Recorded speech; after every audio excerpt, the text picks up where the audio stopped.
Super computers వరల్డ్‌లోనే one of the most powerful computers. And ఇండియాలో first super computer Tata groups వాళ్ళు అయితే design చేశారు. 2000 ఇయర్ వరకు big countries like USA, China and Japan వాళ్ళ own super computers అయితే design చేశారు. సూపర్ కంప్యూటర్స్ నార్మల్ కంప్యూటర్స్‌తో కంపేర్ చేస్తే 1000 టైమ్స్ పవర్‌ఫుల్‌గా అయితే ఉంటుంది. అండ్ అందుకే 3 కంట్రీస్‌కి nuclear research, aerodynamics and medical ఫీల్డ్స్‌లో అయితే బిగ్ అడ్వాంటేజ్ అయితే ఉంటుంది. బట్ అన్‌ఫార్చునేట్‌గా ఇండియాకి అయితే అప్పట్లో a world class super computer అయితే ఉండేది కాదు. అండ్ అప్పుడు Tata groups founder sir Ratan Tata 2006లో సూపర్ కంప్యూటర్ ప్లాన్ అయితే అప్రూవ్ చేశారు. అండ్ దీనికోసం అయితే టాటా గ్రూప్స్ 180 క్రోర్స్ అయితే ఇన్వెస్ట్ చేశారు. అండ్ టాప్ సైంటిస్ట్‌తో ఒక టీమ్‌ని అయితే క్రియేట్ చేసి వర్క్‌ని స్టార్ట్ చేశారు. అండ్ జూలై 2007లో అయితే ఒక ప్రోటోటైప్‌ని డిజైన్ చేశారు. ఆ తర్వాత అక్టోబర్ 2007లో ఫైనల్‌గా సూపర్ కంప్యూటర్ మోడల్‌ని అయితే కంప్లీట్ చేశారు. దానికి ఏకా అని పేరు అయితే పెట్టారు. సాంస్క్రిట్‌లో ఏకా మీనింగ్ వచ్చేసి 1 అని అయితే అర్థం. అండ్ ఏకా స్పీడ్ వచ్చేసి 118 టెరాఫ్లాప్స్.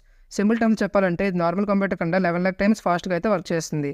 అండ్ ఏకా వరల్డ్‌లోనే 4th మోస్ట్ పవర్‌ఫుల్ సూపర్ కంప్యూటర్‌గా అయితే మారింది.